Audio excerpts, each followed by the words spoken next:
everybody. How's everyone on this gorgeous summer evening? We all good? We all good?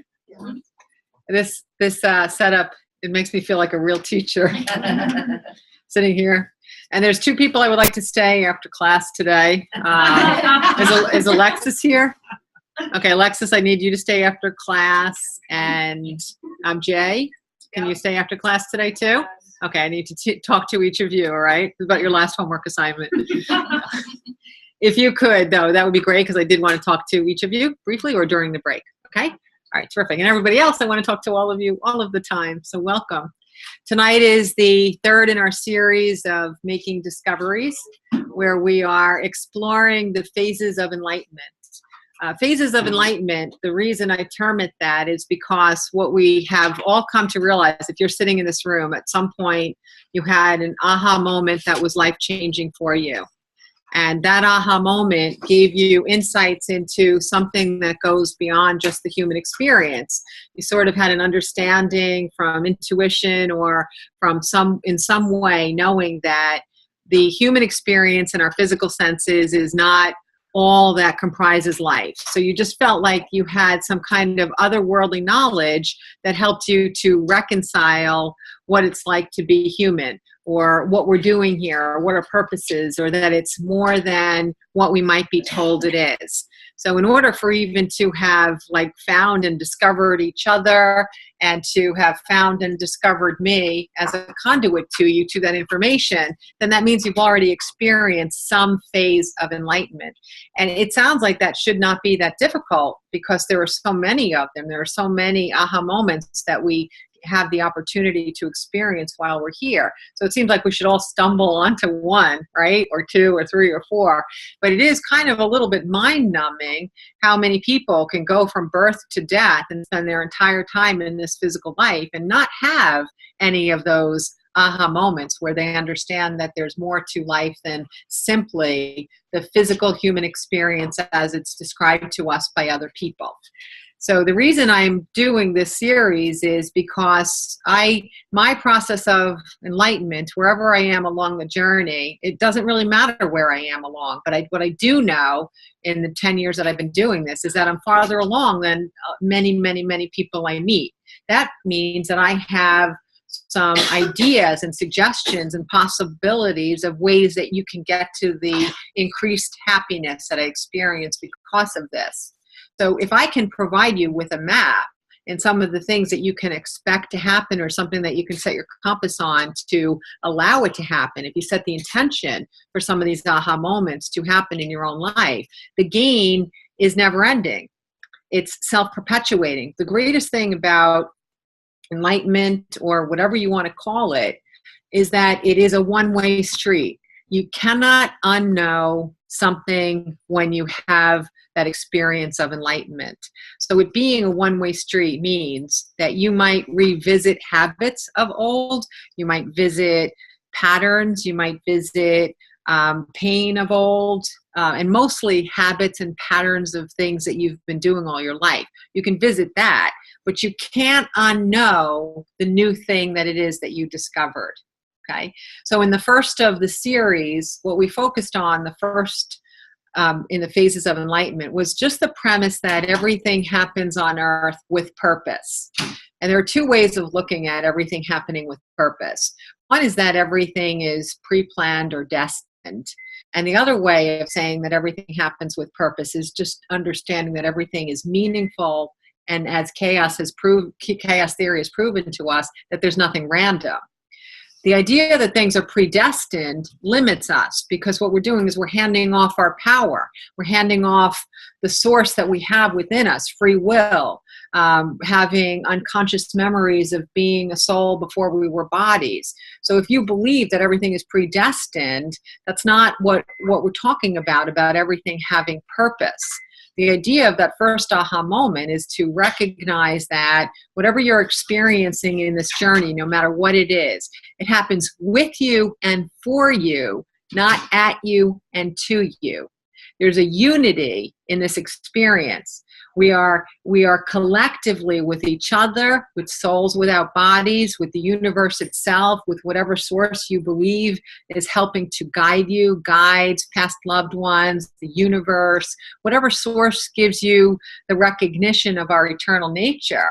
Together we are co-creating opportunities for ourselves and for each other to keep getting closer and closer to these aha moments, which are exactly the phases of enlightenment that I'm talking about. So the whole premise of just being here together, it has purpose. Every bit of it has purpose. When I first discovered this, I know that I went through a phase where I overinterpreted and overanalyzed all of my day-to-day happenings, because I would know, well, if my battery in the car isn't working, then there's a purpose. It's not random.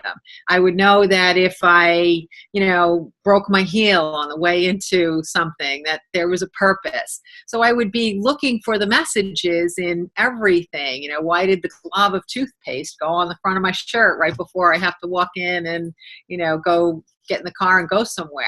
So I'd be like, well, why did that happen? Why did that happen? Why did that happen? And it gets a little bit too much. It's just too much to think about, too much to focus on, too much to analyze, too much to be concerned about.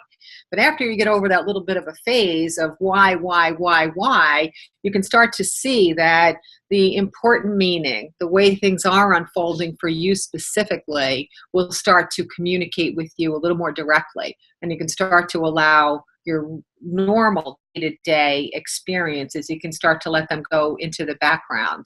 If something is meant to be interpreted, if something is meant to really be a focal point in your life, it's either going to show itself more than once, or it's going to stay in your presence. It's going to be so present that you can't avoid it no matter how much you try to walk around it or over it. So let that stuff find you.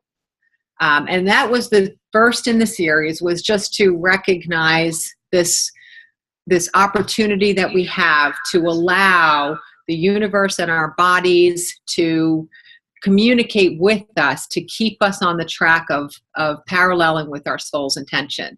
All right. The second part of the series, and the reason I'm reviewing this is because I think it's just always a good idea to remember things.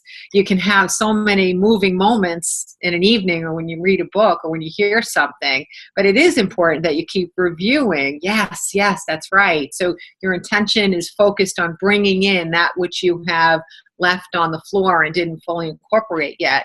So the second evening was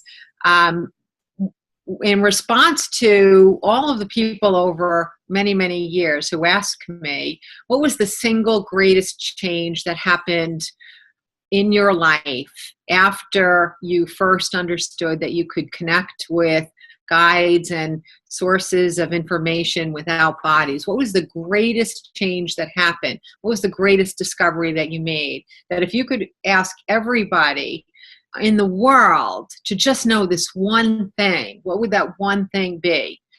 And I am asked that a lot because there are so many important things.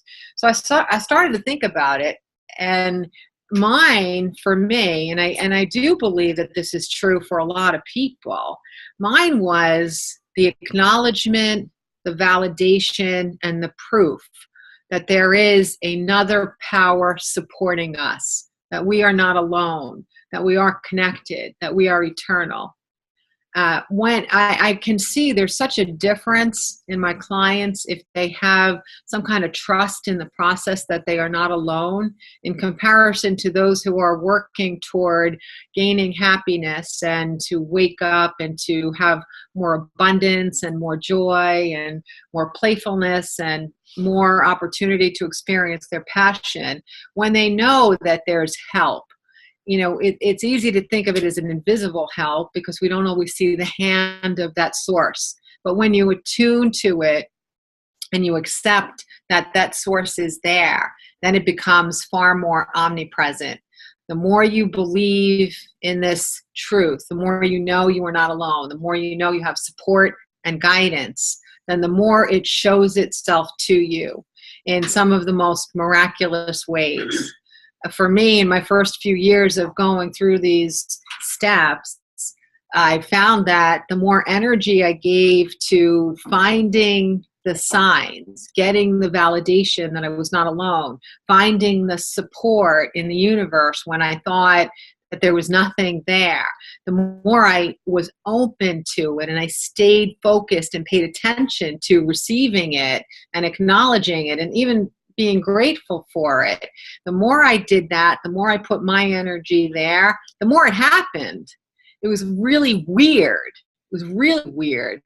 And at some point, I'm a year or two into this, and I'm like, you mean to tell me that I just went through 40 years of missing all of this? And now I could get a pop a minute. I could get 3 miracles in an hour. Like, what the heck?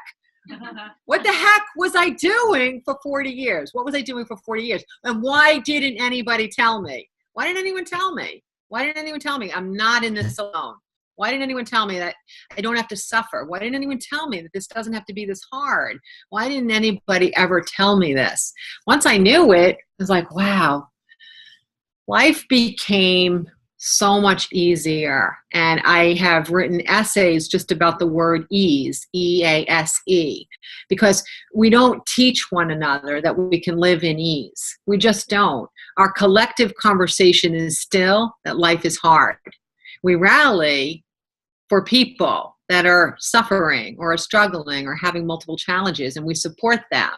But we still give the impression that, well, whatever doesn't break you will make you, whatever doesn't kill you will make you stronger. All these things are like, okay, that helps in a moment of crisis. But now just stop that conversation and tell me that life can actually be good and perpetually good, that it doesn't have to be a battle. It doesn't have to be a struggle. It doesn't have to be one terrible, terrible ordeal after another. It doesn't have to be loss and suffering and confusion and fear.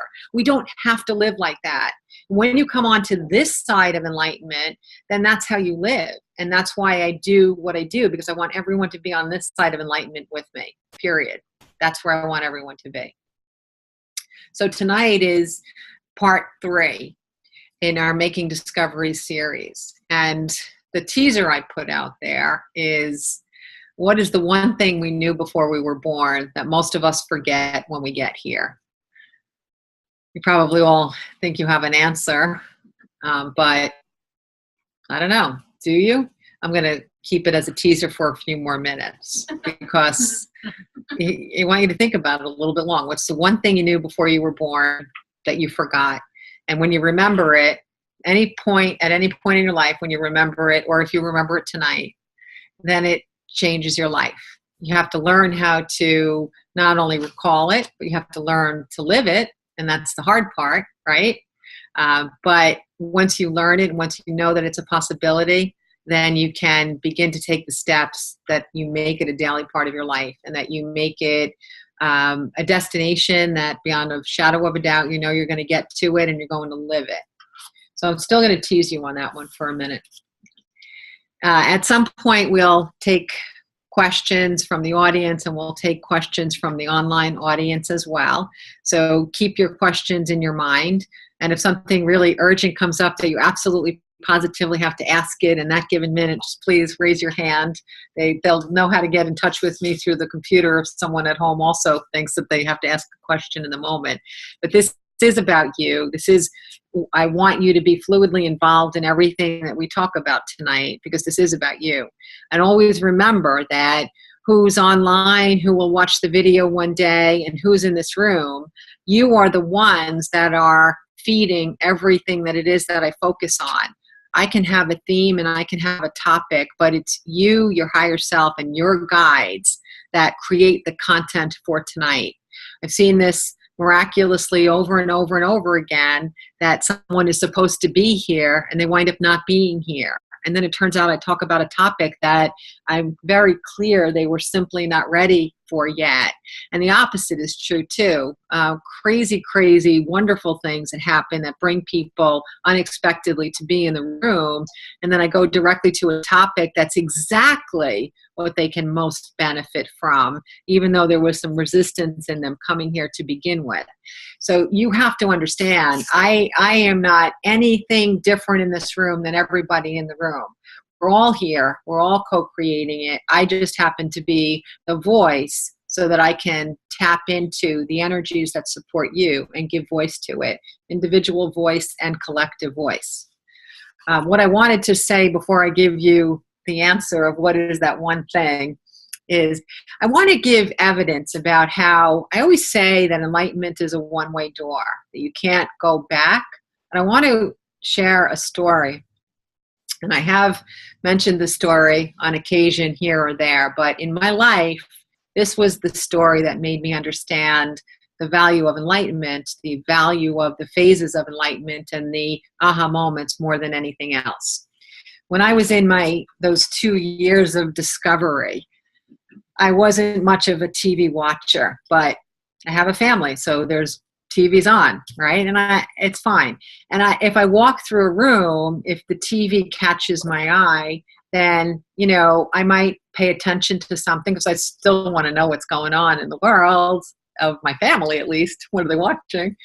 And I was passing through the den once, and on the television was a person whose voice was modified and their face was hidden, right? So it's one of those kind of magazine kinds of news stories, but it was so compelling that this person had altered their voice and altered their appearance that they obviously didn't want their identity now. Like, how do you walk out of the room then, right? You got to figure out what's going on. So I'm like, all right, I'm up for this. So I did stand there for a few minutes, and it was a young man. He was in his probably early to mid 20s.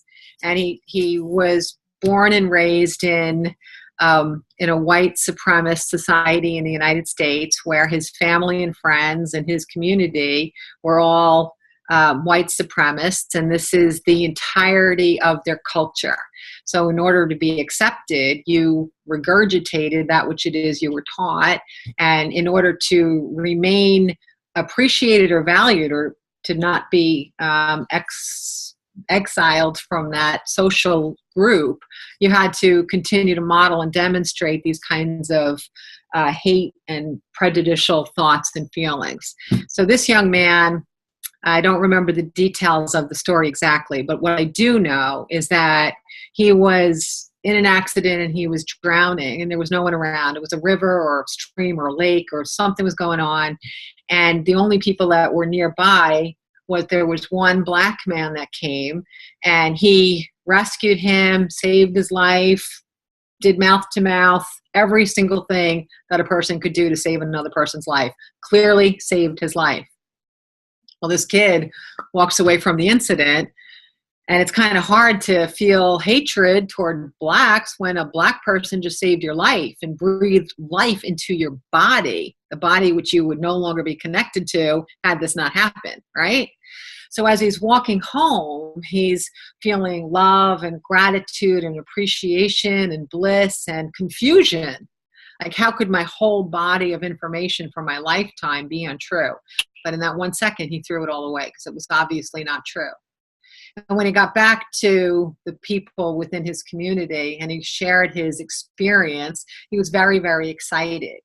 But the reaction that he got was that he was a pariah for even suggesting that a black person could have saved his life, or that he let a black person's mouth be on his mouth.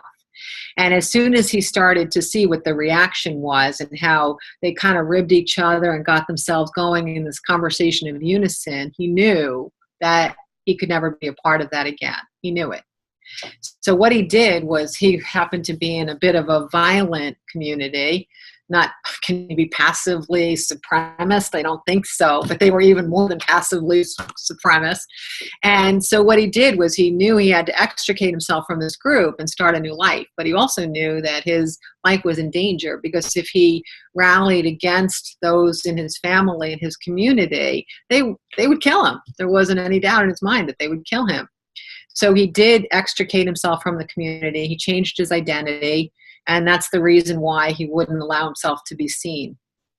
And what he wound up doing was he felt that he had to make amends for his ignorance up until that moment. So he started a program where he would go around to some of the most ignorant places in the United States, and he would share his experiences with the goal of helping others to understand and bring in what he knew to be truth. And the fact that he had that one day, that one experience, that one life-saving moment, and then he knew beyond a shadow of a doubt, absolutely, that we are all valuable, that we are all love, that we are all lovable, and that he could never cross back through that door and slip back into the arena in which he previously lived. That exactly demonstrates what an aha moment gives us. If he found himself homeless, penniless, friendless, without any possibility or without any hope, could he have gone and moved back there and pretended that none of this had existed? He could have. But he would have been pretending and living in previous negative habits. He wouldn't have been living fully to that which he now knows and cannot unknow. That's the difference. You cannot unknow something that is universally true. Something that's true eternally will be true in 200 years, in 200 minutes, and was true 200 years ago. You cannot unknow it once you bring it in. And this is why understanding the phases of enlightenment, each one of these aha moments, they are truths.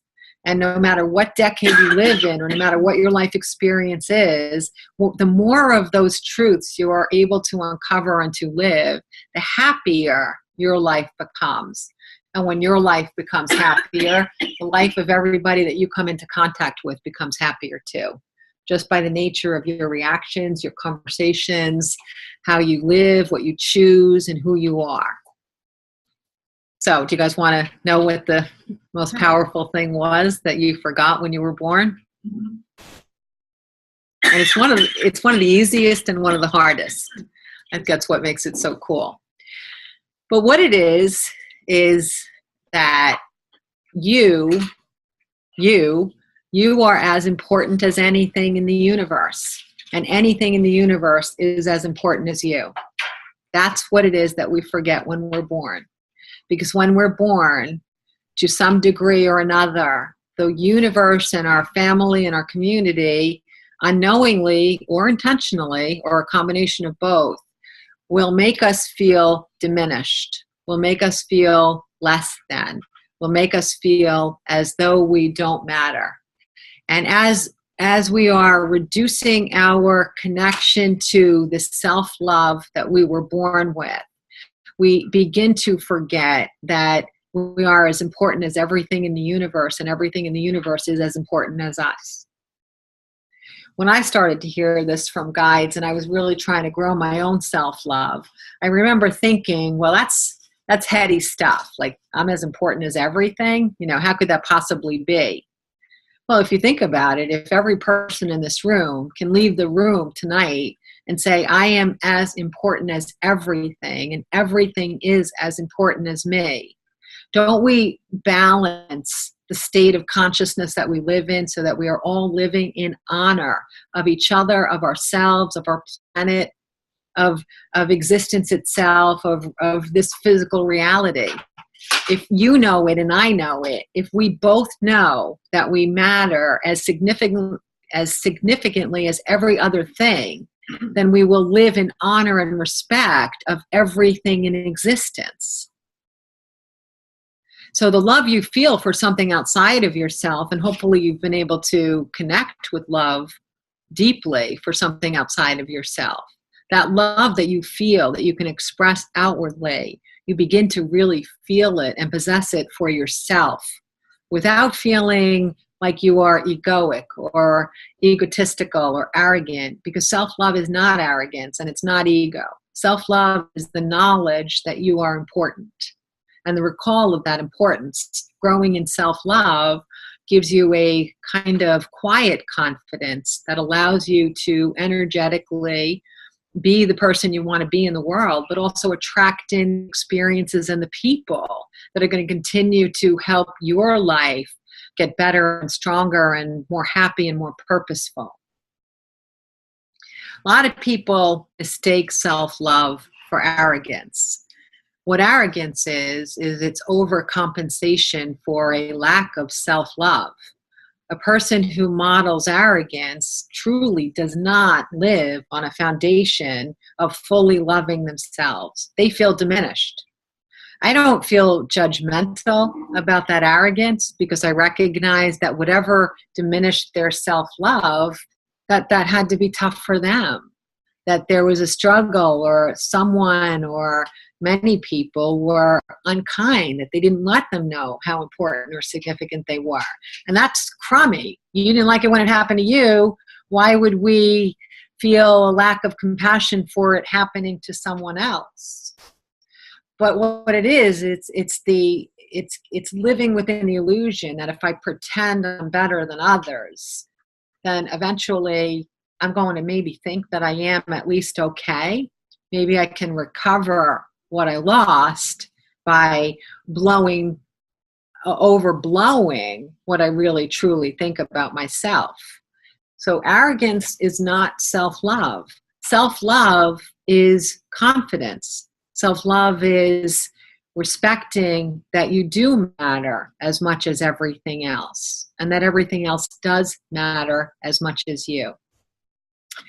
There's a very prominent school of thought on earth, especially when we look at religions, is that we're supposed to live at some level of sacrifice. That if we have something or anything more than another person has, that it's our responsibility to donate or to give it. And that makes us good. And in order to be good in the eyes of whatever our religious icons are, in order to be good, then we have to live in sacrifice if we have more than somebody else. What's interesting about that is that it's not true. It is a way that a lot of religions get a lot of money, a lot of money, a lot of money. It is a way that happens, but it's not a way that you get a special wink from God. It's not a way that you get an easier pathway into your own experience of letting go of this body and returning to your full consciousness the way you were before you were born. It doesn't buy you anything. It doesn't get you anything. Maybe it makes you feel good about yourself to some level because you've been told that you're a good person if you sacrifice, but it's not going to get you anything more than that. But giving from the overflow of abundance of what you have as a self-loving person, that does get you a lot. It gets you a lot. And it's infinite what it gets you. It doesn't matter what you're giving, whether it's comfort, compassion, money, expertise, time, love, support, ideas, whatever you give. If you have so much of it that you just want to share, and it feels so good to share, and it feels even better when someone is able to take it and use it, that's not sacrifice. That's part of the journey of knowing that we are all connected, that we each have something or many things that are so magical within us and so abundant and so flowing within us, that we have it to share, that we have it to allow others to experience. And we're so happy to be within that frame of someone else's ability to take, that we want to share. That's not sacrifice. And when you share, you're making a contribution that serves you and it serves those who receive. When you sacrifice, you diminish yourself and you diminish the receiver. Nobody wants your stuff that you gave in sacrifice. They may think they do, but the energy connected to you giving something up that you wanted or needed, they hold the energy on the thing that it is that you gave. They sense that you are in a position of needing to feel like a martyr, or woe is me, or I'm better than you, or this is the only way I can feel good about myself for a moment. They don't want that energy. They might not know that they don't want that energy, but they don't want the energy of your sacrifice. They want you to contribute out of love, the overflow of abundance of anything that it is that you might have that you want to share. And the key is want. Do you want to share it? There's no harm in continuing to build your own abundance and not being at the time or the moment of your life where it's within your reach to be able to share. That's okay too, because you are growing, you are evolving. There are going to be times when the overflow isn't necessarily ready to be pouring out to be of assistance to others. So it's okay to be focused on your own growth and focused on your own self-love and not feel that there's a lot left to be giving to others.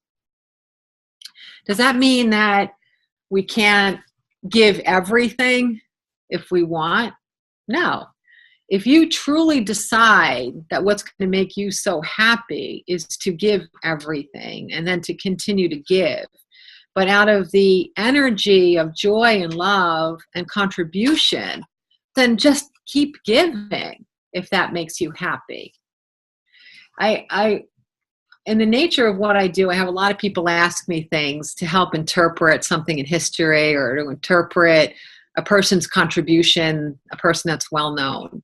And it's not uncommon for me to be in a conversation with a client or during questions and answers in a seminar, and someone will say, well, what about Mother Teresa? Her whole entire life was about sacrifice. How can you say that there's no value in sacrifice if she's a model for what sacrifice can do and how we can choose to be or do things differently in our own lives? And my answer is, just because we think that what she did was extraordinary, and she was extraordinary in what she contributed, she didn't sacrifice, because everything that she gave, when she looked in somebody's eyes soulfully, and she had that eye-to-eye contact, and she held people's arms or their hands, and she looked into their faces, people that had never had somebody look into their eyes before and care. She didn't feel sacrifice. She felt joy. She felt love. She felt like this was the thing that she would do for the rest of her life, and that she would continue to do it as long as she had a forum in which she could do it. So there's no sacrifice. If you decide that you're going to go and travel the world and help a particular group that could use a little bit of assistance, and you do so begrudgingly, you tell everybody about the trials and how hard it is and what you're doing and look at me and all this, and then you go and you complain and you come back and say, look what I did, I'm so good, I'm so great, I'm so wonderful. That's sacrifice. It's sacrifice. If there's not joy in it, then there's sacrifice. But as long as your contribution has joy, then it's not sacrifice. If you really have joy, there is no sacrifice. I had a funny thing happen a couple of years ago. There's the whole kindness movement where you pay it forward, and it's fantastic and wonderful. And one of the things I miss about toll booths is that it was so easy for people to pay it forward at toll booths, right? So sometimes you just see like person after person after person going through before Easy Pass, because you knew one person had just paid. I'm going to get the next 5. So it was exciting that we could all see it. So that's one thing I really miss about toll booths. But so the pay it forward movement's been going on for a while, and it's nice. You just give to a stranger and want nothing in return. And I kind of think that my life is somewhat like that I have so much. I have so much abundance, and I'm sharing it and sharing it and sharing it. And if you want it, just take it. Just take it. I want you to take it. I want you to take it. I'm so passionate about what I do. I want everyone to take what I share. Just take it. Just take it. Just take it. And allow me to give it to you. So I don't really need any pay it forward to happen to me because I'm really pretty good, right? So one day I'm on vacation and I have, I think, 4 kids with me. When I say kids, I'm going to call them kids until they're, 90. But these kids are anywhere from, 5'7" to 6'5". So these kids are all with me, and we're on vacation, and I bought a week's worth of groceries in the store, and I'm checking out. Everything's bagged. All these kids are bagging it. Everybody's all excited. I got everybody what they wanted, and the bill came to $220 and change. So I take out my credit card. Sorry, it's declined. Oh, geez, that's embarrassing. I take out another credit card. I'm like, it's declined. I'm like, what? Now I think I'm like, there's a hidden camera, and I'm like, this is some kind of prank. So I'm looking around for the hidden camera. Well, there's no camera. So I pull out a third credit card, and it's declined. And I'm like, at this moment, I want to get up on a podium and say, do you guys realize I have an 848 FICO score? Do you know what that means? Do you know what that means? No one on the planet has an 848. I have an 848, okay? So I don't go there, but I am a little embarrassed, but more so, I feel bad for these 6'5" kids that are not going to eat, right? So I'm running through this in my head, and I'm just trying to be very calm like I always am. There's always another solution. Don't worry about it, kids. We'll figure this out. I'll make a phone call. Don't worry. With this, the woman online behind me, in one fast motion, she pulls a credit card out of her wallet. She reaches over me, puts her arm in front of me to block me, and she swipes her card to pay the bill. Wow. And she said, do not say one word. And I just stood there. All the kids stood there. And she said, I do this once a month. Every month I give back in a situation where I know somebody can use my help. You're it for the month. Enjoy your family. Enjoy your food. Wow, what are the odds? I was like, holy crap. So I was like, I wanted to take her phone number. I wanted to take her address. I wanted to send her $440 back. I wanted to put her kids through college. I just wanted to reciprocate. And as I started, she said, not one word. She said, give me this gift. Like, who does it? Give me this gift? Give me the gift of not returning it. Give me the gift of not making a really big deal out of it. Give me the gift of accepting my gift. So I did. And I knew that I really, it was a magical experience, but I knew I personally didn't need anything like that because I like to be in the other side of that, right? So I knew that it wasn't all about me. But imagine what these kids took with them for life. Imagine that. Imagine that, especially when they knew that the stupid reason why I couldn't use any of my credit cards was I didn't let the credit card companies know I was going to be way out of town. Mm-hmm. So they deactivated my use of my own damn money. So, the kids didn't know that until I told them. I'm like, trust me, we're not broke. We have money. I can afford this food. It's okay. So the magic of everything, of them understanding why my credit cards didn't work and that I was not suffering or struggling and that there really was nothing wrong. But then to see someone have this demonstration of personal contribution and that we could, I'm making fun of her saying not one word, but we could all see the joy that she was feeling and we all felt that joy too. Once I got over the need to be in payback, I accepted it and it was fun to accept it. And that's not sacrifice. Never once did she look back and say, I wish I hadn't given that $220.67 to that woman in that grocery store on that night. And what did she buy with that money? Oh my God, was she having a party? Not once did she ever say that. She went through life looking at the calendar saying, all right, well, that was on June 16th. So that means that come, July 16th, I'm up again. So I'm allowed to give to somebody else, whatever might come into my path. And that's contribution. And when it sounds like, is there a connection? But when you remember how important you are and you grow back the self-love that has diminished in your life, when you grow it back, you become that woman. You become the person who is flowing with contribution of whatever it is that you have, whatever that thing is that you have. You just flow in it. And it doesn't feel like a sacrifice. It doesn't feel like you're grandstanding. It doesn't feel like you need any awards. You don't even need any accolades or maybe even any acknowledgement, because it just feels so good to be in the position where you remember how worthy you are, and you remember how worthy everybody is and how worthy everything is. And when you remember it and you live it, it never feels like a sacrifice to make a contribution.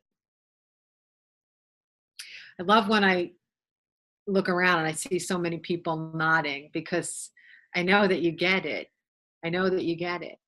And if you do live in sacrifice, if you do give more than you feel is energetically appreciated, then you want to look at yourself and say, what hole within myself might I be attempting to fill if I need to be giving more than I want to give? If you give more than you really want to give, if you really give out of sacrifice, your time, your money, or your love, if you give more than you want to, if you give more than you have, then what are you trying to tell yourself? What hole are you trying to fill by giving? Because it really gives you a thread of thought to follow it. What am I missing that I think that my best self out there is to sacrifice something, to take something that I don't have and to give it to someone else, and to give it over and over and over and over again, even if it can't be accepted and used with heart or with soul. Because it is interesting to follow that thread. Oftentimes when we live that way, it is simply because we don't really think we're enough. And it's our way of trying to be enough. It's a way to try to replenish the love that we had when we were born that's been diminished along our whole journey. And so the opposite is also true. What if you're not making any contributions of time, money, or love? What if you're not? There's a message in there too, and it's an equivalent message that's expressed in the opposite direction. And the message also is that you were taught that you're not worthy. You were taught that you're not enough. You were taught that you're not special, that you're not unique, that you're not good enough. And when you're taught that, you sometimes have to hold everything you have, because it's the only representation of you having any value at all, what it is that you accumulate or what it is that you have. But if you give it away, you have less. And then it becomes apparent that you're not worthy because you don't have anything. So it's scary to give. You use it as a way to show that you have worth by being stingy with your time or your love or your money, by hoarding, by not sharing. It's not because you're a bad person, not by any means, but it's because someone told you that you're not enough. Someone told you that what you have in your life is finite and that you're not good enough to have it be replenishing itself all the time.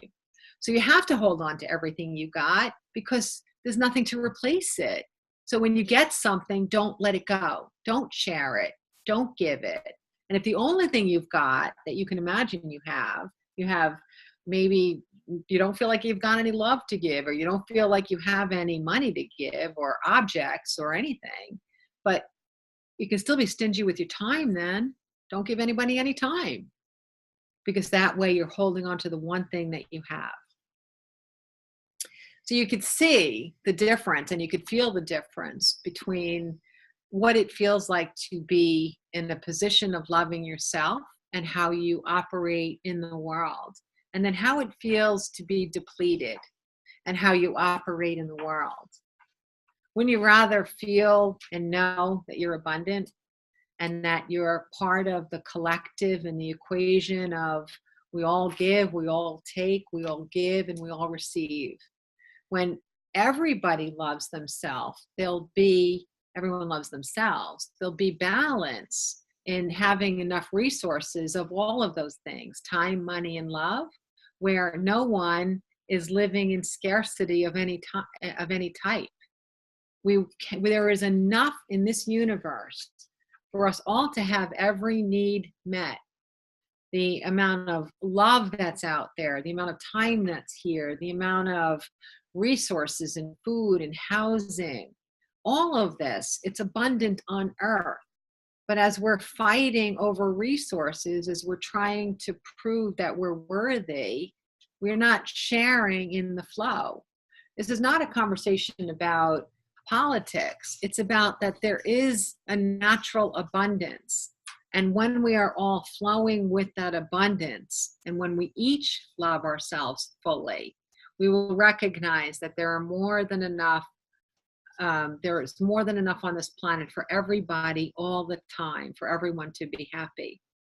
Sometimes you might think, well, if that's true and I'm giving this here and I'm getting that there and I'm giving this here, how would I motivate someone to become more self-sufficient if I'm giving them so much? Well, the answer is, and it's a very easy answer, if everyone loves themselves fully, that won't even be a question, because you won't have to motivate anyone to find out more of what they're capable of and tapping in more into the strengths and qualities that they have for self-reliance and self-sufficiency and personal abundance, because every self-loving person will be able to do that for themselves to the best of their capability. It's easy to think about what you would be like as a self-loving person in a world, but it's hard to imagine what the world would be like if everybody loved themselves, right? I remember many years ago having a conversation with guides about self-love, and they said something that I've repeated often, and I've wrapped my head around it a lot, and I've thought about it a lot, because I don't like to say anything that I can't feel on some level that I know to be true.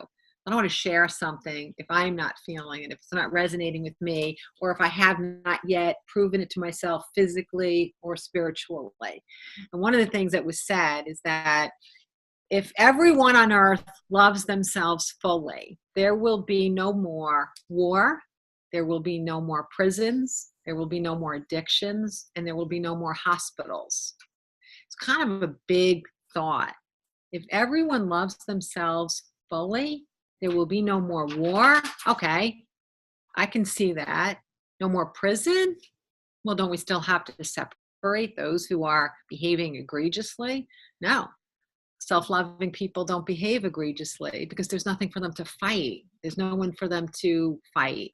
There's nothing for them to steal. There's nothing for them to do because they have everything. They have everything they need and everything that they want because they love themselves. Hospitals? Are you kidding me? What do you mean there'd be no more hospitals? Come on. What about people who have strokes? What about people who this? Or what about this and that and everything? This whole world is comprised of disease after disease after disease, injury after injury. So what do you mean there'd be no more hospitals? If every single person on this earth were to love themselves fully, then we would be in full harmony with this banana peel. And this banana peel would harmoniously support the whole of our journey, meaning that it wouldn't have to message us to remember things that we forgot. So yeah, what we would be living is what our intention is. Collectively, our intention is to create that utopia on earth, the utopia that we experience when we don't have bodies. This is what it's like in the energy realm. This is what I experience when I'm in the energy realm. When I leave this body and I return to the state of consciousness that we all exist at when we don't have our bodies, this is exactly what the experience is like. That's how I'm so certain it's possible, because this is what the experience is like. Being in that state of consciousness and visiting it all the time, I get to see the divide between how we live as human and how we live as souls. So part of the idea that you are as important as everything and everything is as important as you is to help you to remember how we all live when we don't have our bodies, and not let earth amnesia separate you from the true wisdom that's locked within you. This stuff that I talk about, it's not separate from you. If anything I say resonates, that means that you're unlocking something that you know already within you. And all we're doing is recalling it. We're not learning, we're recalling it, because we all know this stuff. Just too many humans have told us that it's not true. Too many humans have taken it away from us. Too many humans have hurt us. Too many humans have told us things that are untrue.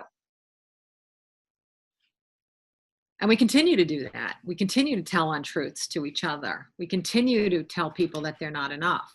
And it's really absolutely amazing how insidiously we do that, all the way from parents to educators to communities to politicians to the media. Last night I was giving a private enlightenment power group, and I've had a little bit of an epiphany about how insidious it is. We all understand the media's influence, but do we really understand how powerfully it's affecting our self-perception? Not just our perception of the world around us, but our self-perception. So I was thinking about, I've been spending a lot of time contemplating what can we do in high schools to help kids really love themselves. I mean, if I'll go through it with you one day, exactly what happens to us in high school, and it almost happens uniformly to all of us. I'll go through it with you, but I don't think it has to continue to be that way. And I don't think necessarily the programs that are in place are going to be the solutions. So I'm thinking and thinking and thinking of some other way to help kids be able to go through high school with their self-love intact.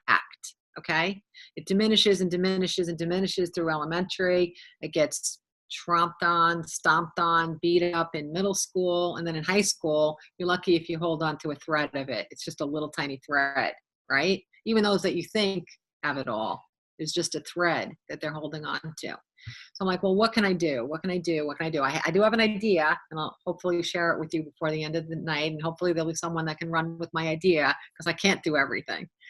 But I was realizing, anyone here have Snapchat? Yeah? 2 people in the entire room? 3 billion people around the world have Snapchat, and only 3 people in this room have Snapchat. 4, I have it. Okay, so I have it because there's a lot of these 6'5" and under kids in my life. So I use it because it's a tool for me to keep in touch with them. If I try to use it, I just get laughed at, for real. But I at least can watch what they do, right? So there's something on it. There's the regular ways they Snapchat you. And I think they're specifically to me, but apparently they're not. But anyway, so we have that. And then there's this thing called stories, right? So you have to swipe one way to get their real chats to you, and then you swipe the other way for a story. And so I do my best to watch the stories, so I feel like I'm staying in touch with these kids' lives. And then I don't get cut out, because apparently if you don't open someone's Snap, you get cut out, like you fall off the list. So I work very hard to stay on their lists, just so that I can stay in their lives, nieces, nephews, kids, whatever. So this is my whole goal. This is what I do when I'm not with you. Okay. So apparently every 3 days I spend 2 minutes doing this, and they're like, well, you can't do it every 3 days. You have to do it every day. So anyway, so when you go on the story, and I don't mind using real names in this, because I should use real names, like Snapchat. I don't mind using real names. So I go, and every day after I watch someone's story, like an advertisement comes up, and then when the ad goes away, there's these boxes that I can click on, like to continue my learning, right? So it's press here for this kind of story or this, like, I don't know what it is, sports news, or I really don't pay any attention to it. But as I'm thinking about teenagers and high schools, I'm realizing that on this thing that pops up after I read everybody's story, there's this thing in the corner, the first box I'm supposed to click on. Like, we are so reactive, right? You want me to click on that? Okay. So every day this box comes up. So how many millions of people around the world are clicking on this box? Lots. They're not thinking what they're doing, but they see an image and they click on the box. So the first one, here's where I don't mind using names, okay? So the first box every single day is called the Daily Mail, all right? The Daily Mail every single day is an image of a famous young woman, scantily clad. They show any part of their body that they can get into that frame. Every single day, a new image. Every single day. Well-known women who were caught vacationing, who were at the beach, who put this out on their Twitter feed, whatever. And then I started to think, if there's 300 million people on Snapchat, and so many of them are a certain age, like let's say 30 and younger, and they're forming their identities, they're trying to understand their version of their own appearance and their own place and who they are and if they're good enough. And every day they're shown these images, and they click on these images of these women that are so well known. Therefore, are they role models? Therefore, are they people we're supposed to be like? Therefore, are they an example of what I am not? We don't know what people take in when they see this. But every single day, these kids are told that this is reality. And how many of those 300 million click on it every single day of their lives? Every single day of their lives. Now, do you think when they put that phone back down and they turn off the Daily Mail, do you think someone walks in and says, you know what, Samantha, I just want you to know you're one of the most awesome teenagers I've ever met. You know what I mean? I love your look. You're so talented, you're so smart, you're so special. I'm so glad that this world has you exactly the way you are. How many kids turn off the Daily Mail and then that's the next thing that happens to them? How many kids have that happen every day where someone tells them how awesome they are?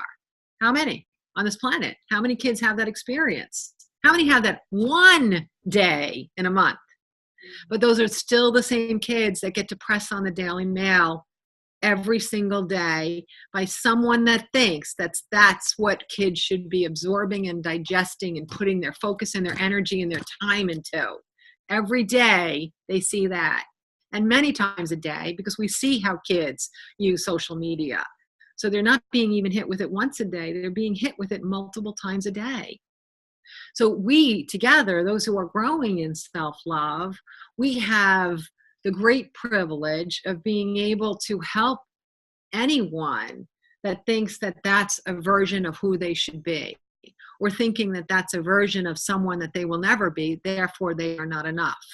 We can collectively find more and more creative ways to help more and more kids step out of that paradigm and make decisions for themselves about what makes one worthy and good. You're worthy and you're good because you're born. You don't need anything more than that. The only thing you got to do is learn how to stay connected to it or get back to it if you forgot it.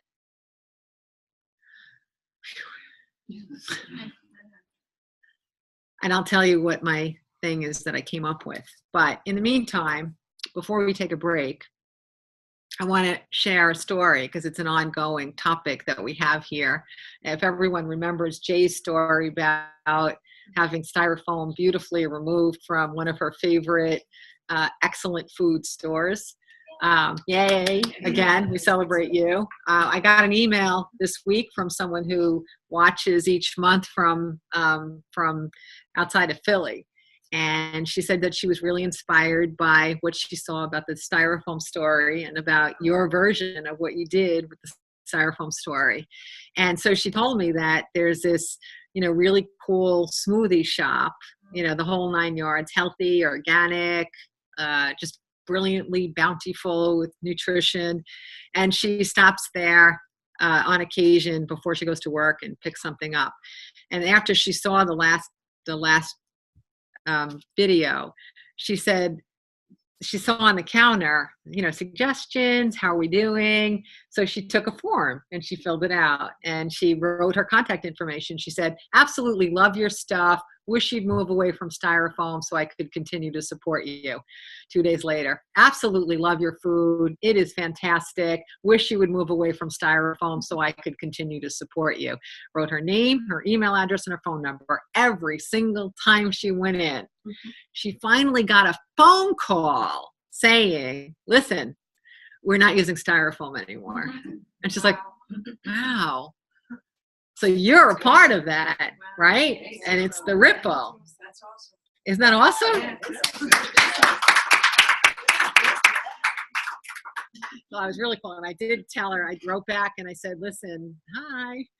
When we'll see this, I did say, listen, I'm going to tell this story. I didn't ask for permission. I'm going to share your story. So there, that's a good high note after the previous story that we get to go take our break on, and we can mingle with the awesome souls that are in the room, have a cup of coffee, and we'll return in 10 minutes. Okay? Thank you. We're on. Welcome back, everybody. Hello. Hi. So now that I thoroughly beat everybody down, let's build you back up.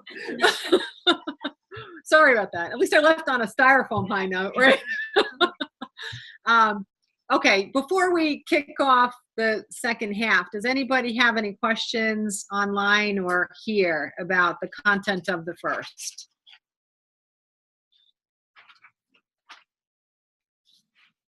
Well, can I just say that I was just talking to Sue, and I said, I haven't had my aha moment. And then she explained you have them every day. I was always thinking that aha moments had to be like, big. Right. And, she was saying you don't have to be. Okay. So. Yeah, that's a really good point, is that they really don't have to be big.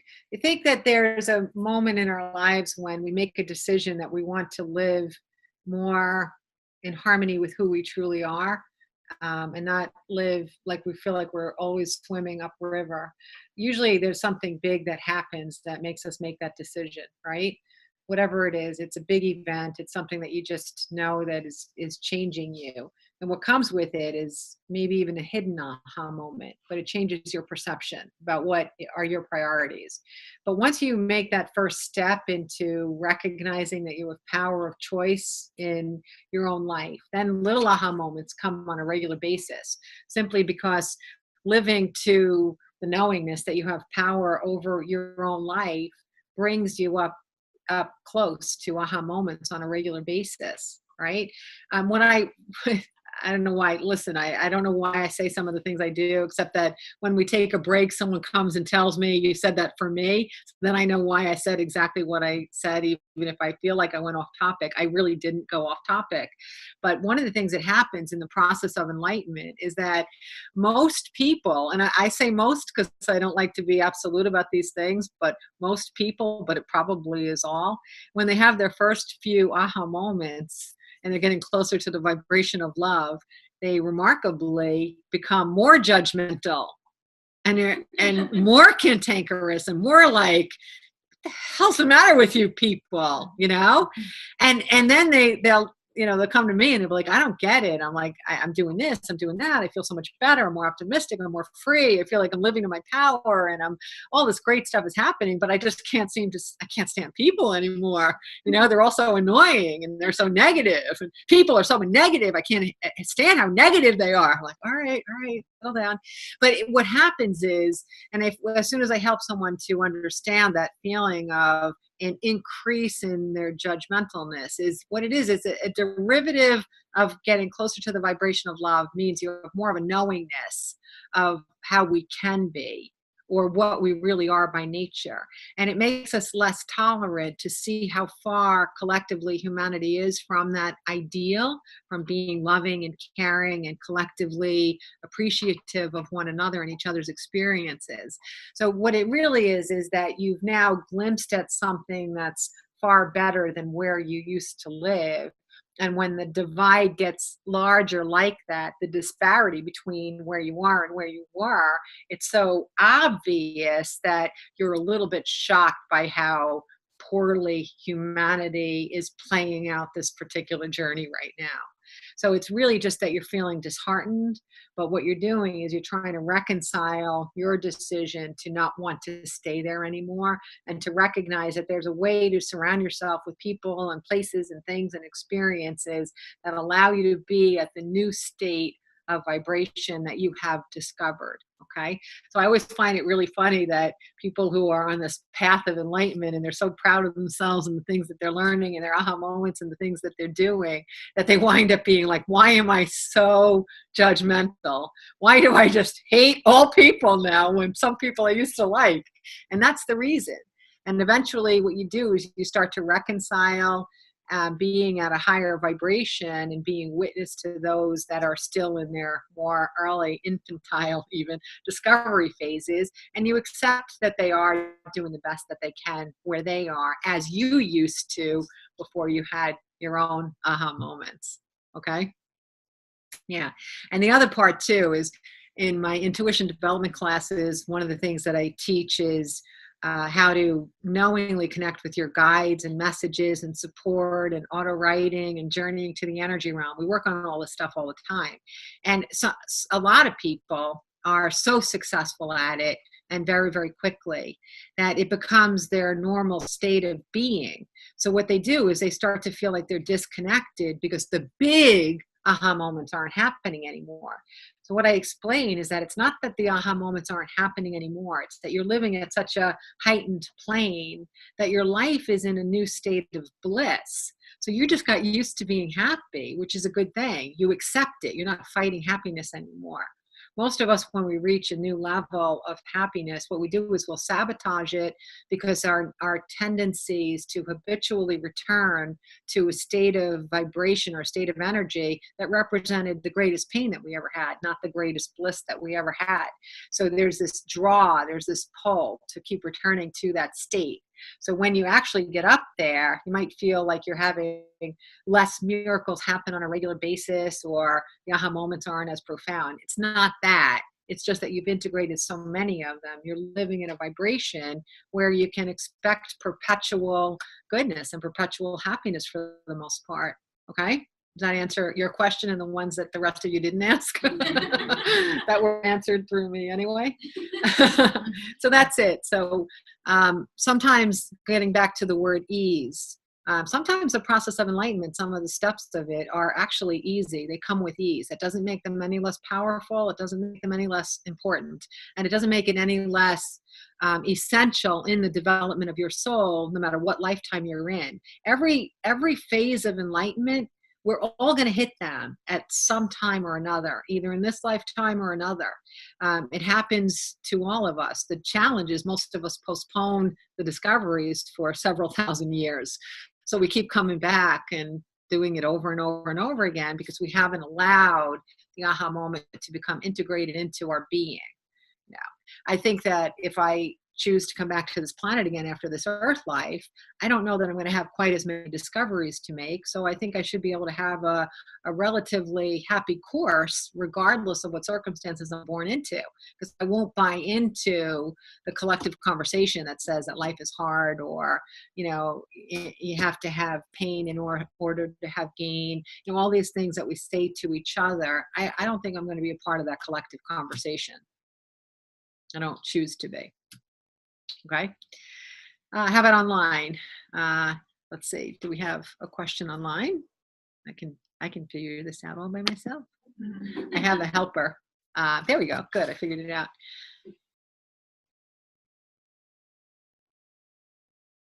Okay.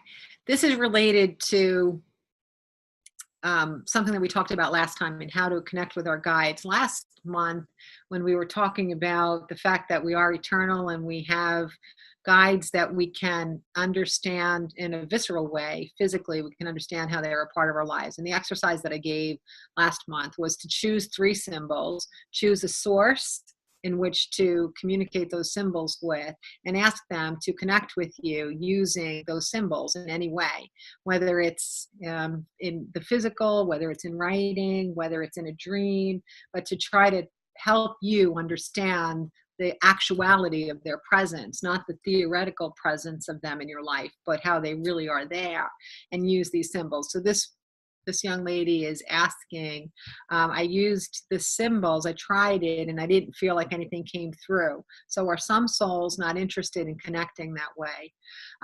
The answer is no. Every soul is interested. When we don't have our bodies, we're very, very interested in helping humans, with passion, without reserve, without limit. And there is no limit, because there's no such thing as space or time in the energy realm. When we're not in bodies, we don't have the limitations that we have as humans. So I know that sometimes there's a tendency to say, oh, you know what, I'm not going to keep asking for my mom because I have siblings and she should help them, and she should help my dad, and she should help so-and-so, and Jason's having a rough time.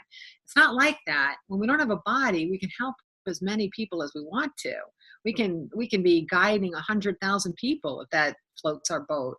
So there are no limits. Okay. So in half of the answer here is, if our soul's not interested in connecting that way, the answer is no. Souls are always interested in connecting with us. Always will be, always have been. But what does happen is, not connecting with souls that love us is our habit. It's humanity's habit. It's our habit as individuals. If we also have some reservations in our self-love, believe it or not, we have the unconscious belief that we're not good enough for souls to get in touch with us. It's tough to think about it that way, but we will provide invisible barriers for us to be able to receive their messages and their kindness and their miracles, because we don't necessarily believe that they're going to shine on us, because we don't feel visible or important or special enough. So the way I always describe our relationship with our guides is, guides are like going to a hotel with 2 rooms, and you have those 2 connecting doors between them. When you are in one room, your guides are always in the other. You can't see them. You don't even know if they're really there. You got to figure out that they're there one way or another, right? Now, on the other side of those doors, your guides are there trying to get in touch with you. They're making a lot of noise. They're making a lot of jokes. They're trying to get through the door. Their door's wide open, and every time they go to try to open yours, not only is it closed, but it's locked. So they have to use other ways to try to get you to open that door. So what they're always working on is to get you to open that door a crack, which means that you recognize and feel validated that they're there for you, and that they're supporting you, and that you can count on them, and that they'll never leave you. And once you establish that knowingness, then you start to open up the door more, and then it pretty much stays open. If you find yourself in a low point in life, even after you develop that knowing connection with your guides, you might kind of shut the door for a little while, but be very, very clear that you're the one that shut the door. They didn't. They did not shut the door. I know that sounds harsh, because who wants to think that you're cutting off one of your paths to a source of guidance and happiness that is so beneficial? We don't want to think that we do that on purpose. We don't do it on purpose. We do it simply because we're a composite of all of our human experiences and of all the moments that separated us from knowing our own power. One of the reasons why I always make sure that when I'm working with anyone, I tell them the importance of quieting their mind on a regular basis is because you have to keep emptying the stuff that we shove in there on a day-to-day basis, including daily mail images. We have to just get rid of that, shovel it out, get it out of there to make room for the space for our guides to be able to find a little spot that they can get through to us in. So you have to declutter in order for their clarity to come through. Decluttering means not only getting rid of the junk that's stored, too much information, too many stimuli, but it also means giving yourself a rest from self-criticism, from fear, from pain. And the only way to give yourself a rest from all of that stuff is to have a quiet mind. Have a quiet mind by walking in nature, going for a run, doing yoga, try Tai Chi, or Chai Tea, because I like that. Just do something to quiet your mind, and do it on a regular basis, not when you're only in a state of pain.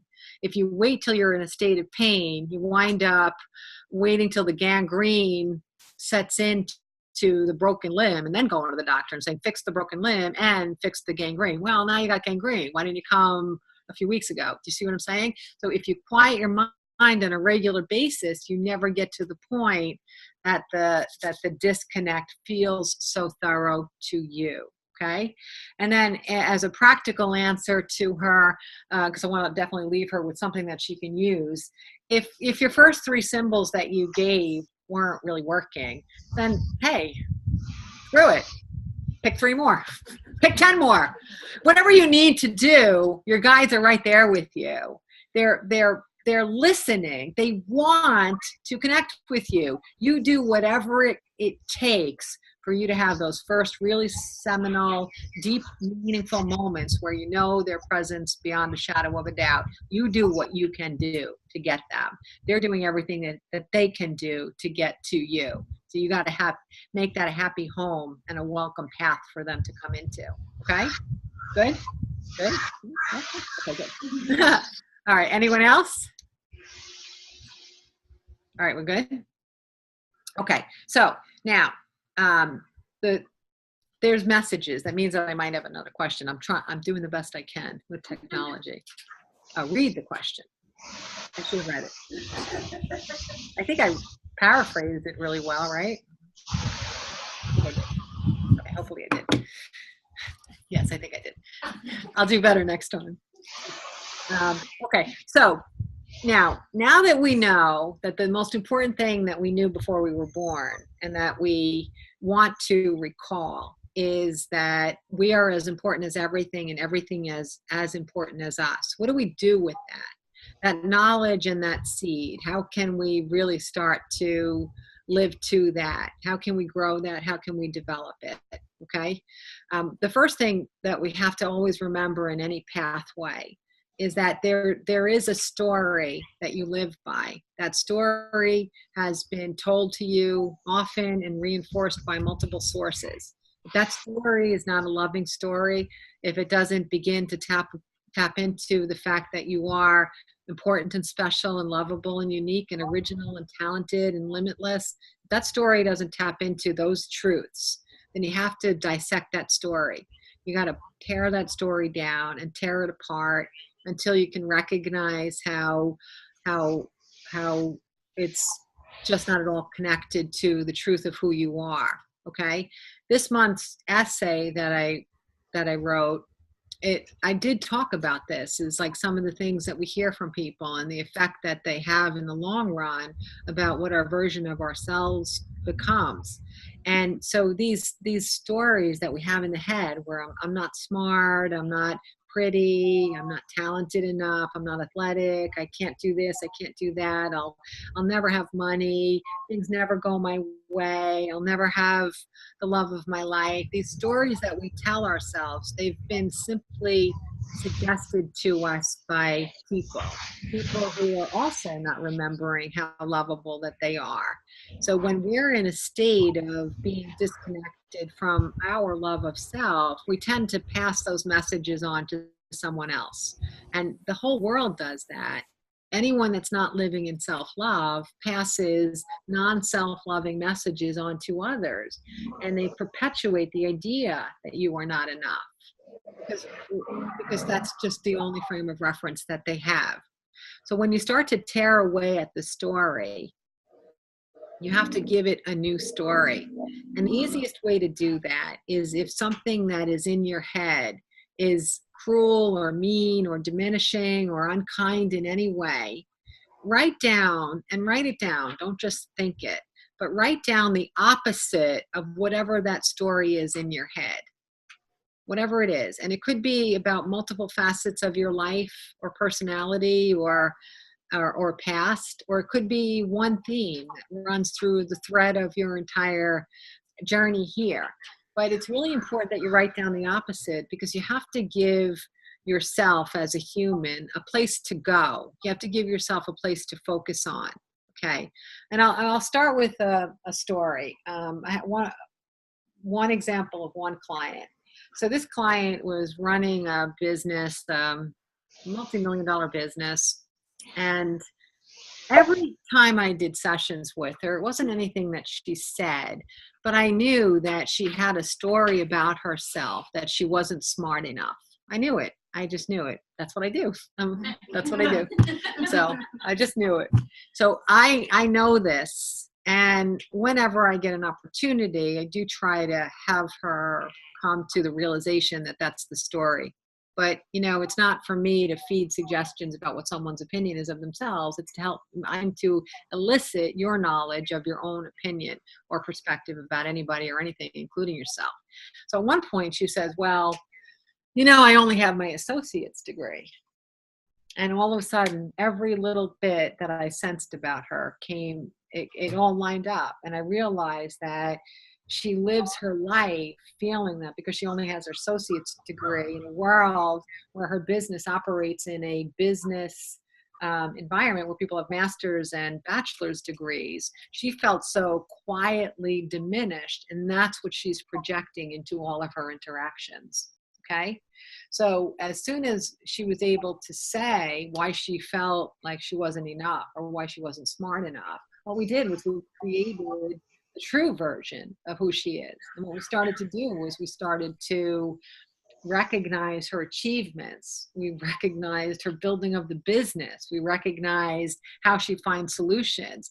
We recognized how she has loyalty among her staff. So she has really low turnover in a high turnover industry. So we recognized who she is as a human that makes people want to stay there. So thing after thing after thing after thing, we helped her to take ownership of the ways that she's demonstrating intelligence, because book learning or having a degree is only one form of intelligence, right? And it's only book knowledge. Some of the smartest people I know have no education, and some of the stupidest people I've ever met in my life have degrees up to wazoo, right? You know them. Yes. I want to have lunch with them, but we know them, not judgmentally. And so what she did was she started to rebuild the story. We continued to do sessions, and I could feel that she moved. She advanced into her appreciation of herself by continuing to read our new story. But I recognize that it's still not whole. Okay. I think with her specifically, she thinks I'm so nice that I could find something nice about anyone. Her version was, well, maybe it's still not true. Maybe I'm not really that intelligent. Maybe Karen is just so nice. She's making me think I'm intelligent. That's how intelligent she was, to think that I was being a placebo and she's not really intelligent. I'm like, oh God, stop being so smart, would you? So finally what we did was I asked her, what person on earth holds her heart in her hands or his hands more than anyone on this earth? And she told me who the person was. And I said, if that person holds your heart it was a female, in her hands, would she be willing to do an exercise with you? And she said, absolutely, she would do anything for me. I said, all right. So I gave her the exercise. And the exercise was, and hopefully many of you will do this and grab someone that can do this with you. But the exercise was that each of them was to write a list of 50 items of something that they liked about the other person. 50. It was a lot. 50. So as I'm getting it, I'm a conduit to their guide. So I'm just hearing it. I'm like, wow, that's a pretty big deal. How are you going to write 50 things that you like? It's going to be a little bit hard. You're going to have to really, think in terms of everything, physical, emotional, spiritual, attitude, characteristics, past, present, whatever. But it gives you an opportunity to get really creative about all the aspects of this whole being, okay? So then the second part of the journey was to, after the lists are made, then you come together and in person, you swap the lists and you read them out loud one by one. one by one, out loud. Because if you read it out loud while you're with the person that wrote the list, you can't hide from it. You have to take ownership of it. You have to hear it because you're saying it out loud in front of the person that wrote it about you. So you have nowhere to hide. You cannot say, oh, this old thing, I got that in Target 17 years ago and it was only $1.17. You could say, you really, really love that dress? Yeah, because I think you have such a great sense of fashion. You have to own it. You have to be there. You have to take it in. And at the end of this exchange, and the reason it's 50, because I was curious about that, is because we can get this done with 20. But the challenge with 20 is that one person, the person with the lower self-esteem, is going to feel like the quality of the 20 they gave was more energetically significant than the quality of the 20 they received. Do you follow me? Right? Okay. You can't throw in there, you have the best eyelashes I've ever seen, because you've used 1 of 20 up on that. Right? But if it's 1 of 50, you're like, really? You like my eyelashes? And all of a sudden it's like, wow, you know, I do. I have really good eyelashes, you know? So with 50, you've got to be imaginative and you can't judge the list because you just have to take it all in. And I'm going to tell you that in her instance, that exercise, which she did truthfully, it made all the difference in the world. Because she was able to see a reflection of who she is through the eyes of love, more so than the eyes of how she was loving herself. You follow? Everyone follow? Like when I sit with anybody, I swear I love you more than you love yourself. I feel it, I know it, I trust it. And the reason I love you so much is because I really do love and I love everybody and everything, but I'm also hearing from your guides how awesome and unbelievable you are. And sometimes it's so hard for me to sit there and not just get up and shake you. Like, how can you not know this? How can you not know this? How can you not know this? How can you not know this? How can you not know this? So that's why this exercise works, is because you get to see a reflection of love, of who you really are, from a source that is able to appreciate you and love you more than you're able to appreciate and love yourself. So you get to see who you really are in this world. But try it, okay? You know, I've had people say, well, I can't because the person I know of is in California. I'm like, even I don't do technology, but I know how to get on Skype. So do it. Okay. No more excuses. Just do it. And it works. It works. And if you can do it with more than one person, not only are you receiving gift, being able to really elevate your own love of self, but you're also giving the wonderful, irreplaceable gift of helping somebody else take ownership of how incredibly wonderful they are. And that is ripples that go beyond the moment or beyond the day or beyond whatever it took you to write that list of 50 to begin with. It's incredible. Incredible. Okay. All right. So no other questions have popped up here. No other questions have popped up here. Okay. So the first thing that you want to do is to rewrite the story that it is that you're telling yourself.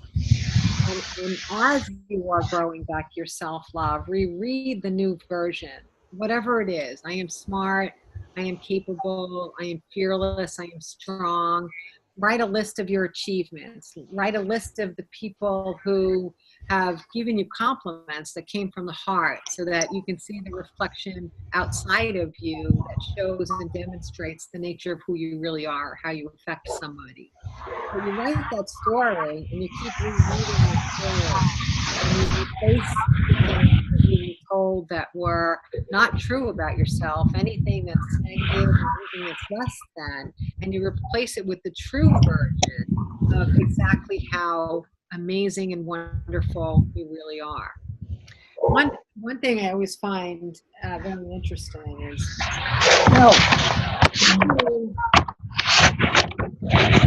suddenly hear of somebody that passes away, someone that's not very, very close to you, like a neighbor or somebody you knew or someone from work, and you knew them, and you feel that wave of sadness that they died suddenly, right? There's this thing that happens. It's when you think of that person and you think of them not being here in their body, all of a sudden you know them. Like you just know something about them that you didn't realize you knew, like their essence or their being or their worth or something, their quirks that you didn't appreciate or something. Like suddenly you know them more now that you heard that they died suddenly than you knew them when they were alive, right? And what that is, it's the recognition that we all really do know one another soul to soul.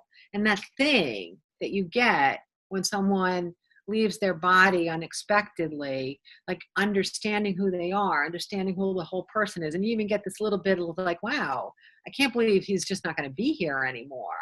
Even if it really doesn't affect your life personally, you're like, wow, isn't that weird that this guy was just like plucked off the earth and this is not here, this originality, this is not here anymore. That feeling is what you forgot about yourself, and that's what you want to tap into all over again, is that you also have your own essence, you have your own qualities, your own creativity, your own talents, your own characteristics, your own traits, your own nature, your own passions, your own curiosities, your own soul's intention. You have all of this. Anything that is not shining as brightly as you want it to shine has been locked up by someone other than you. You are not the one that dialed it down. You did not dial down your own shine. It's so important to remember that. You did not dial down your shine. Someone else and multiple people and multiple sources dialed your shine down. Do you follow me? So you keep writing that new story of the truth of who you are, whether it's accepting the body that you live in, whether it's accepting that you are not necessarily going to be doing this for a living, or if you accept that this might not have turned out the way you want it to, in that story, you can still find all the things about you that are so original and unique and special. What are your hidden desires? What are those things that you always wanted to do that you've been postponing? What are those things that you have done capably and beautifully that maybe others haven't applauded you, but that you're allowed to give yourself permission to applaud your own achievements? This is the new story. It's to continually focus on, with intention, the truth of who you are. And if adding to it is doing this exercise of 50 with someone who holds your heart, then do it. I highly recommend it for anybody. I really do. And if you do it, take that list of 50 and add it to the new story. Don't feel embarrassed. Don't feel like you have to, brush off some of the things that are written on the list, but know that no one's going to put it on a piece of paper if it's not true. They thought about it and they know that this is an opportunity to be really authentic about what they experience when they're with you. Okay. Tying that into the Daily Mail again, if you're a young man and that's the image that you click on a few times a day, are you being told that that's what you have to have in your experiences when you go out? Is this what's supposed to be on your arm for you to be deemed worthy? Is that like the height of an example of success if this is what's on your arm, right? And I don't have any problem here saying male and female, because there still is a collective conversation about what deems us worthy, right? So I don't have any problem saying, is that your expectation, whether you're gay or you're heterosexual? If you're a man, is your expectation that the society that you're living in says that having this with you or near you or around you or speaking to you or liking you, that this is what makes you a success, right? Now, if you're a young female, what do you think looking at that image a few times a day is doing for them? Do you think it's helping them to say that whatever wrapper my soul is in is the most wonderful wrapper? As long as I feel healthful and energized and I'm maximizing my feeling of my relationship with my body, then this is perfect exactly the way that it is. Is that image telling a young girl that this is exactly perfect and that this is all you need and that this is enough? Is that image telling any girl that? And I go even one step farther than that. The girls who are in these images, what do you think it's like when they put their heads on the pillow at night? What do you think's in their thoughts? How do you think they're measuring their own worth? Or is it about their kindness, their compassion, something that they've done that's original, their creativity, their imaginations, the relationship with their dog? What are they telling themselves in their heads? I was on the Daily Mail today and my thighs looked rather thunderous. That's what they're telling themselves. Is that the way they should be putting their heads on the pillow? This is not about them. They're experiencing to the billionth degree what everybody experiences when they look at these images. But the only one that can take ownership, that there's no one outside of you that can tell you what deems you worthy. Only you can tell you what deems you worthy. So you have to go to that source to remember what makes you shine, what makes you sparkle, what makes you original, why you came to this earth to begin with. If you are separated from that feeling for a day or a moment or a year or 5 years, it's okay because it's still within there. And as long as you believe that you are worthy and that you're here on the earth for an intended purpose, the purpose that you decided on, then you can keep moving toward remembering that and increasingly living that. Okay? So today, to get back to recalling the one thing that you knew before you were born and living it and growing it, rewrite your story. Don't rewrite it in your head. Rewrite it on a piece of paper. Rewrite it on a piece of paper. Rewrite it on a piece of paper. Okay? I do remember, I do have some questions, so we'll go on these questions for the last few minutes. But I do want to remind people of a story I said at one of the Year Before Us seminars when we were giving out the I am statements. I don't remember what year that is. Usually people remember it. It might have been 2013. Okay. 2013, when we gave out the I am statements, I gave out like a couple of hundred I am statements and we learned how to work with them and how to use them and how to help it to rebuild the self-love that some other source had taken away from you. I remembered that when I was in high school and I had such a messed up home life that it was ridiculous. And I remembered that when I would be in school or I'd be at work, if I had to do something that took a little courage, like I had to ask for a day off, that was like a really, really big deal. Or I had to tell a teacher that they marked something wrong that was actually right and I have to get 4 points back. This stuff took courage for me, right? So what I would do is I would self-talk and I would say, I am strong, I am strong, I am strong. And then I would go and I would do this really courageous thing, right? And it was so amazing that as an adult, and I look back and I'm like, not getting 4 points on a test was so insignificant. You know, asking for 2 hours off when I was 16 years old and I worked for a beer distributor, checking the idea of the people that were allowed to buy beer, that was totally insignificant, right? But that silly little thing I did, that saying I am strong, like you got this, I am strong, I can do this. What it really did was it became a survival skill for me. What I was indirectly doing unknowingly was I was giving myself the strength to manage what was going on in my home. So every time I would walk out there and say, I am strong, and I would feel proud because I got the 4 extra points or I got the 2 hours off. What I really was doing was I was strengthening myself and tapping into characteristics that I had inside of me so that at home I would be strong.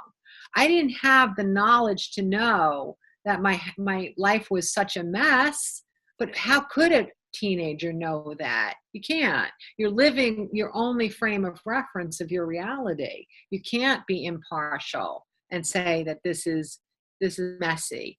So it's interesting how that one little thing helped me to become an adult that was alive, right? That was pretty good that I got through that, then through the next thing, just by this one little thing, I am strong.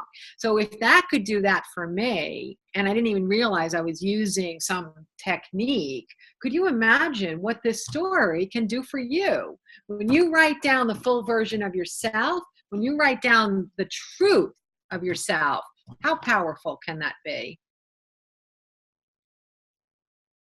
Let me take a question from here.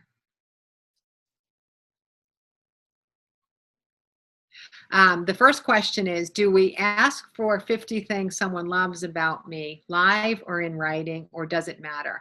The answer is that we do it in writing. And there's a really big, important reason for that, because it gives both of you the opportunity to be heartful and soulful and contemplative and caring in using your imagination to really think about all the aspects of the person that you are honoring in that list. Okay.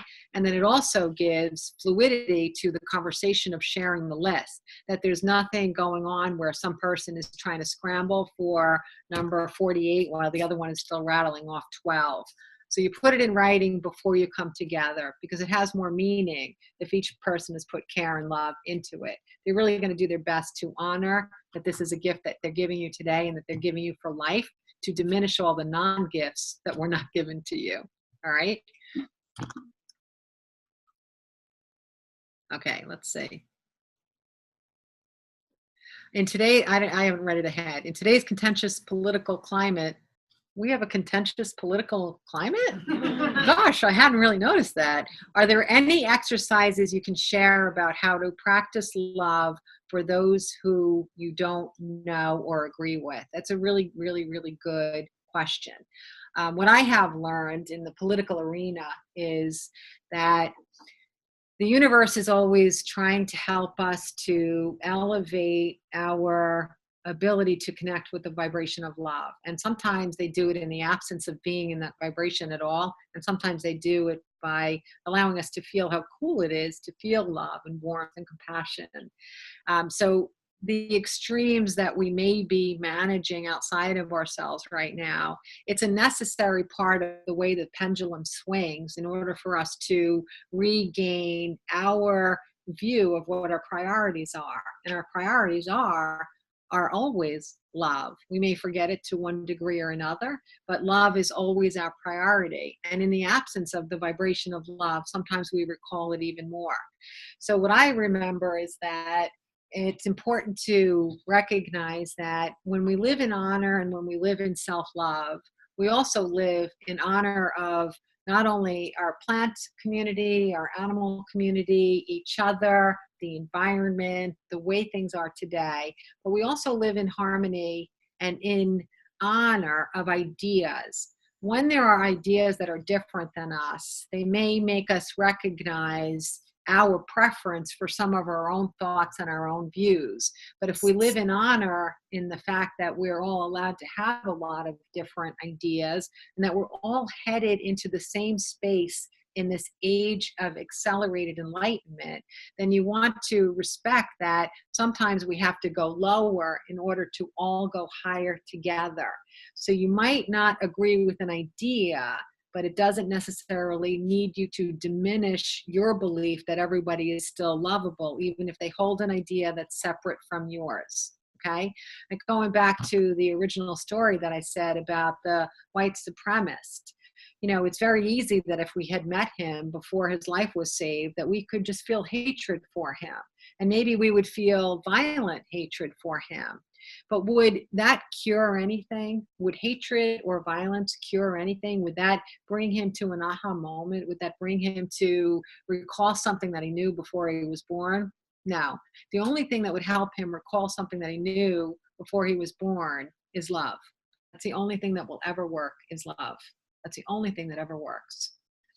So my answer is sometimes when things become very, very discordant, always appreciate the fact that the absence of the vibration of love helps us to reset our dials on wanting to make love a bigger priority in every element of our life and our existence. And then it's always possible.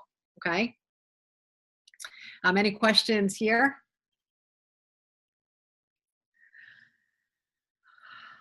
Really? Wow. That's amazing. Usually there's a lot of questions. Not one question. So I channeled every single thing your guides were telling you, every single thing that it was that you were thinking tonight. Nailed it. Time to There's retire. just a lot of digestion going on. Yeah. Why did I say a lot? It's a lot to digest. I get that. And I know that, you know, I am very, very purposeful in what I want to contribute. So I do recognize that I don't stay at an elementary level here. I will give you every single thing that it is that I get, and whatever seeds you can pick up and plant on that day, great. You know, you come back, you pick up different seeds, or you get a reinforcement of the seeds and learn how to fertilize them the next time you come by. But I really do believe that we are all so evolved, and we're so capable, and we're so expansive that the more information that you get, the more you can evolve into that information and to live it. You know, when I look at the short condensed period of time where I went from A to Z, and I did it simply by focus and intention and being sick to death of being unhappy or sick or anything else that I was at that time, I focused on it and I dedicated myself to it.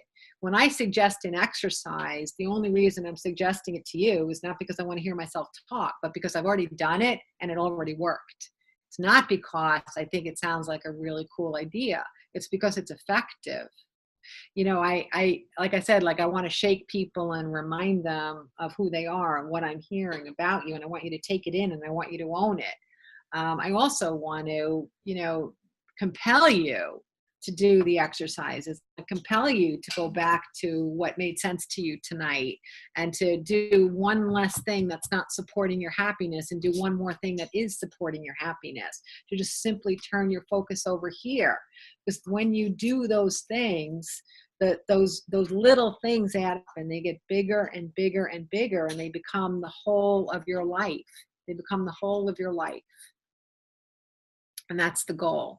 The goal is to have so much information about what's possible and where you can be and how you can live, that's exactly where you set your course. And you do everything that you can to bring in supportive information that helps you continue to plant and fertilize and water those seeds of truth. We're, you know, if we're all back here in 300 years, we're going to be hearing these same exact things.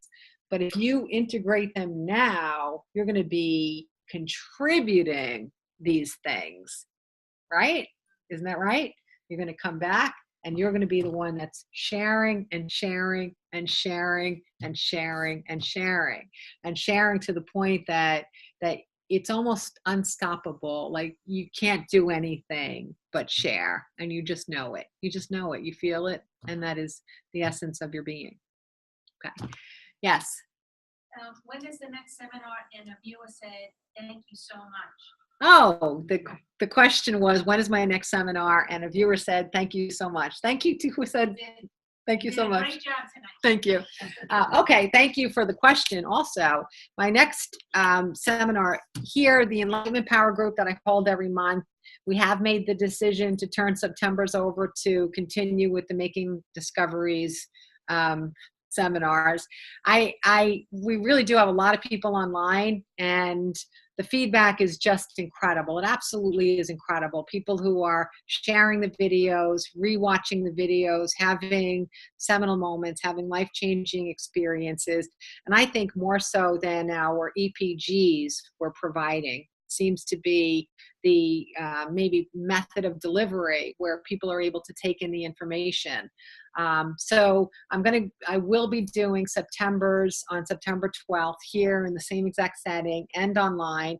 And remember that if you register in person or you register online, we will send you the video in a day or two. So even if you're here in person, you'll get the video so that you can refer back to things and keep yourself fresh and focused and doing the exercise or making sense out of things that you might not have completely understood. In addition to September 12th here, we have, The 22nd. thank you. You knew I wasn't going to remember the date. On September 22nd, we'll be having a full day seminar in Westbury, and the topic will be relationships. Beyond extraordinary relationships. Beyond extraordinary relationships. She knows that my brain doesn't do this kind of thing at this point, not at all. Ask me the meaning of life and I'll give it to you, but ask me what date my seminar is and I'm out. Okay, so September 22nd. I find talking about relationships, it's hard for me to convey through copy, my copy when I'm trying to write it down and send you newsletters and everything. It's very hard for me to explain what a relationship seminar does for you, okay? Relationship seminars are life-changing. The thing is, they don't seem as compelling to people unless they're not in a romantic partnership. Then people want to come because they want to figure out how to find their soulmate, right? But other people don't understand fully what knowing in-depth universal truths and infinite knowledge about relationships, how it changes your life. Because your relationships are with every single person you meet, and it starts with your relationship with you. If the relationship with you is diminished, if you don't have a foundation of self-love, any relationship that you have is going to be a reflection of what is broken within your own foundation. But then beyond that, no matter what love of self you have, whenever you connect with anyone, whether it's someone in a grocery store or someone in a bank or someone on the phone or someone at work or someone through customer service or your child or your parent or your neighbor or an old friend that you knew when you were 14 and don't get to see as often as you'd like, no matter who it is, every relationship, every interaction has something to do with communicating. Communicating is not as easy as you think it is. You know, you can hear, you got to learn how to communicate. You got to learn how to communicate. Well, if you don't really know how to communicate, you don't even know you don't know how to communicate. So one of the things we'll focus on, and my good friend Debbie Silber will be with us. She's the one who did the Overcoming Betrayal seminar, which was also a really huge success. The woman is brilliant. She just got her PhD in betrayal, which is really interesting, but helping people to understand the traumas of their lives, but how to convert it into power and to convert it into having a happy life. So she'll be there with me, but you'll leave there having a knowledge of how to create more meaningful relationships with those you already have, how to magnetize in relationships that are much more of a vibrational match for you, how to get rid of the relationships that just aren't working, as cruel as that might sound, but how to identify those that it might be better to move on from, but also how to communicate within all of these relationships. And there is one element of communication, I'll put the teaser out there. If you don't know one element of communicating, you'll get most of your communications off the rails. So if you want to know what that one point of communication is, that is the foundation for all good and healthy and meaningful and productive and beneficial conversations you'll have or interactions with everyone, then come on September 22nd. What time? 7 o'clock. No. No, it's 1 to 5. Okay, It's one. on a Saturday. It's on a Saturday, and it's just 1 to 5 on Saturday, September 22nd. And then KarenGarvey.com to register. KarenGarvey.com to register. You know, luckily I don't have to think because I don't do very well anymore. That's why my post on Facebook today, think less. Well, obviously I'm thinking less and I'm pretty well at it. Thanks for being patient with me with all this kind of thing. Thanks for being here tonight. I'll see you on September 12th. For those of you who make your way into the city, I'll see you on September 10th as well at the monthly EPG in Manhattan. Everybody have a great time out there. Enjoy the rest of the month of August. Slow down, quiet your mind, play, think less, love yourself, and find a friend who can tell you 50 things that are really awesome about